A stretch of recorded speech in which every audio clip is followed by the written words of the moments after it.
Vampiric Tutor, Enlightened Tutor, Worldly Tutor, Mystical Tutor. These are just a few of the impactful cards from Magic's 6th edition, aka Classic. Gosh, that's a lot of tutors. But we're not talking about those cards today. We're talking about the Commander Sleepers, cards that are impactful from 6th edition, that are cheap. And the video starts right now.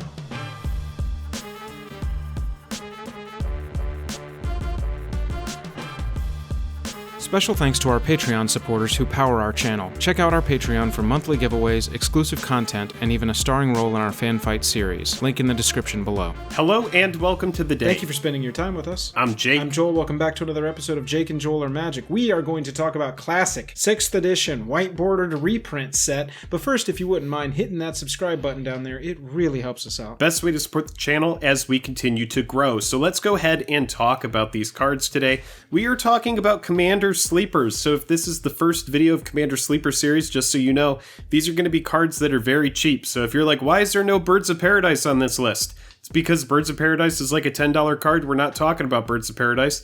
Instead, we're talking about this wolf. Joel, go ahead and tell us about it. Wailuli Wolf, we like to start off with a little cheaper card, maybe an uncommon. This one happens to be a rare. Wailuli Wolf is a 1/1 for 2, and if you tap it, a creature gets +1/+1 until it... This card sucks. Good meme. Good memeing. Get that wolf out of here. I do love the art, though. All right, we're moving on. I love that this wolf... Can we... Before we move on from it, honestly, can I just say... Yeah. Go ahead. The art of this wolf is like, I cannot believe that you just did that. I want it on a shirt. It's like I am going to be like howling at the moon. Shirt. Yeah, that would be suggestive. Awesome. This card was absolutely supposed to be a meme. When I found this card, I was looking through the whole set, and when I found this one, I was just like, man, I would have been pissed off if I got that as my rare in a booster pack of 6th edition. Not a card that you want to see. Wait, you mean this card that would clearly be a common in any modern set? Like that's almost draft chaffable in... But it's a relevant creature type. Right, yeah, exactly. So we do like to have a featured uncommon, and our featured uncommon for this set is Insight. EDH, when you're sitting down with a group of friends, you've got like 3 or 4 players. Most likely somebody's going to be playing green. There's going to be green in somebody's commander. So this is just a card that passively sits there, and it is not a May. So every time a green spell is cast by one of your opponents, you are drawing a card, and that is mandatory. Yeah, it's kind of cool. For a featured uncommon, I really, really like it. Hecatomb is a card that I really, really like. 2 black, 1 other. When it comes into play, it says may, but you have to. If you may sacrifice 4 creatures. If you don't, you have to sacrifice Hecatomb. So when it comes into play, sack 4 creatures. It gives you the passive ability, though, to tap an untapped swamp to deal a damage to any target. Yeah, if you're in mono black, giving all of your swamps ping is very, very, very, very powerful. I'm actually surprised. This is one of Joel's picks. I was going through doing my group of picks, and I didn't even see this card. As soon as Joel showed it to me, I was like, wait a minute. This is really, really good. I've never even heard of this card, which is wild. My favorite EDH deck is my mono black EDH deck. I've got to and will be putting this in that deck. Next up is Goblin Warrens. Jake has liked goblins, I think, as long as we've played MTG. Yeah, I think that goblins are really cool. It's a very attractive tribe to me, not aesthetically, but in the abilities, it's really nice. And I like this card because any type of token doubling, right, you're getting a lot of value here. And if you're able to, there's a lot of ways to go infinite with colorless mana, and so you can really abuse this card in certain situations. And I really like it a lot. It's goblins, so it's relevant creature type. It's pretty good. Plus, there are a lot of printings. Isn't that you in the art right in front of the matron there holding the baby? That's you running out of the picture, right? I am the baby. I am the baby.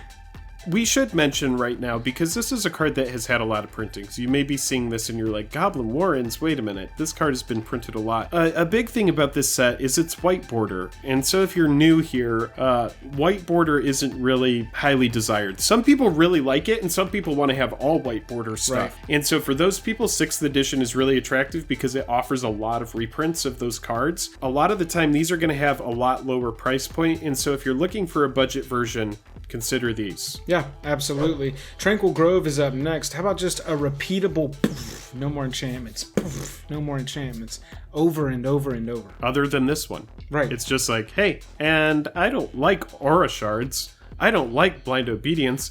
I really hate that painful quandary. Right. Why are you playing that Havoc Festival? It's just like, yeah, goodbye. It's really good. Yeah, Tranquil Grove. Again, these are all really budget options, and here's a really budget option for some removal. Amber Prison. You can choose not to untap it and pay 4 tap it to tap an artifact, creature, or land, and then it doesn't untap as long as Amber Prison doesn't untap. So this card, for me, if you're playing Zakama or some kind of dinosaur deck, for the flavor of Jurassic Park, you have to be running this card. And that's a rule now. That's a rule. Don't fight me on it. Don't at me on it. You have to put this in your deck if you are running a dinosaur EDH deck.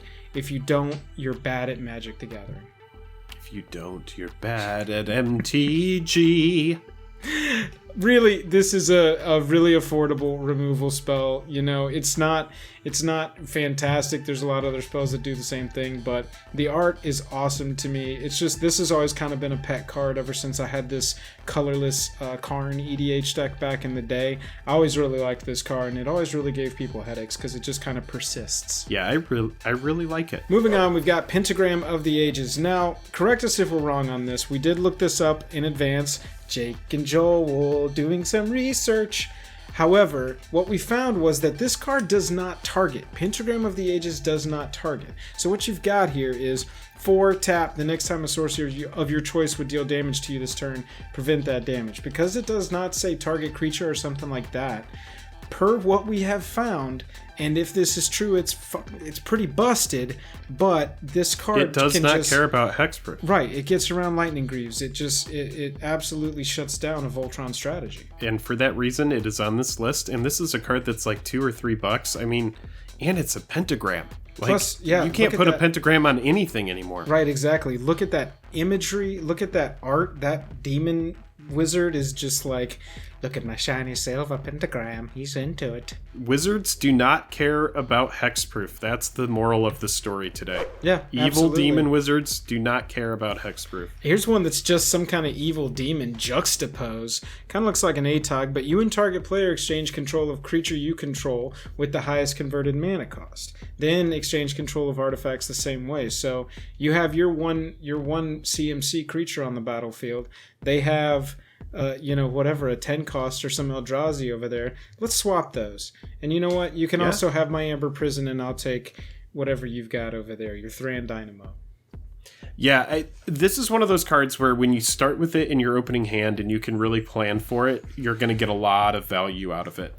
And again, it's a powerful sorcery. A lot of the time here, you're going to see artifacts and enchantments, but sometimes if a sorcery or a creature is really over the top, and I don't know if we've had many instances on here, but we've definitely had some powerful sorceries, and this is one of them. Yeah, I like it though.